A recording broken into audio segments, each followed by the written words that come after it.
Hello viewers, welcome back to Charuitala. আজকে আমি আপনাদের মোস্ট সিম্পলি সবচাইতে কম মশলা ব্যবহার করে কি করে মজাদার রূপচাঁদা ভাজা যায় সেটা আপনাদের দেখাবো।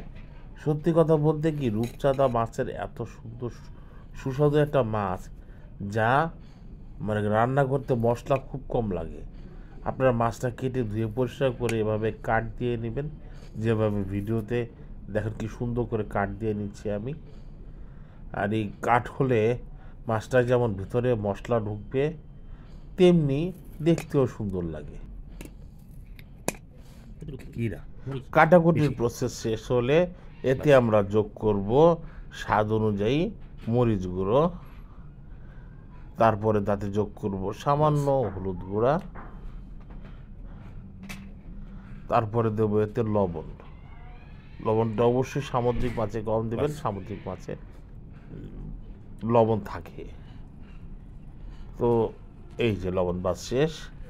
এখন এতে যোগ করে দেব লেবুর রস।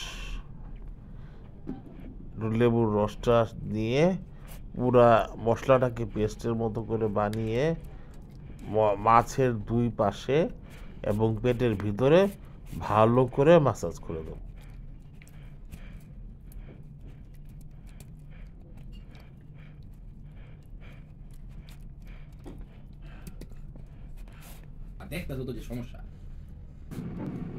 এবার 180 ডিগ্রিতে 5 মিনিট প্রি হিট করা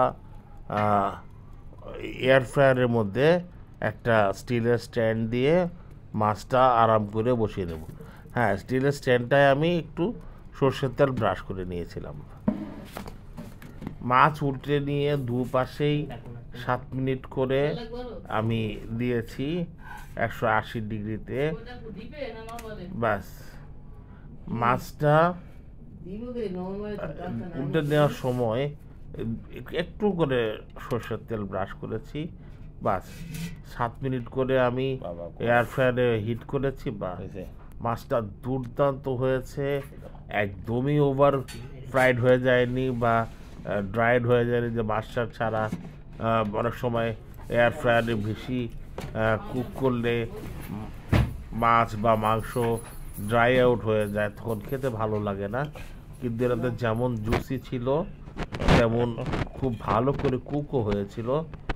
এটা খুবই চমৎকার। আমি হালকা লেবু ছড়িয়ে নিয়েছিলাম পরে আরেকটু, আর পেঁয়াজ কাঁচামরিচ দিয়ে। এটা অসাধারণ ছিল। আগামী ভিডিও রাখ পর্যন্ত আল্লাহ সবাইকে ভালো রাখুন। আল্লাহ হাফেজ।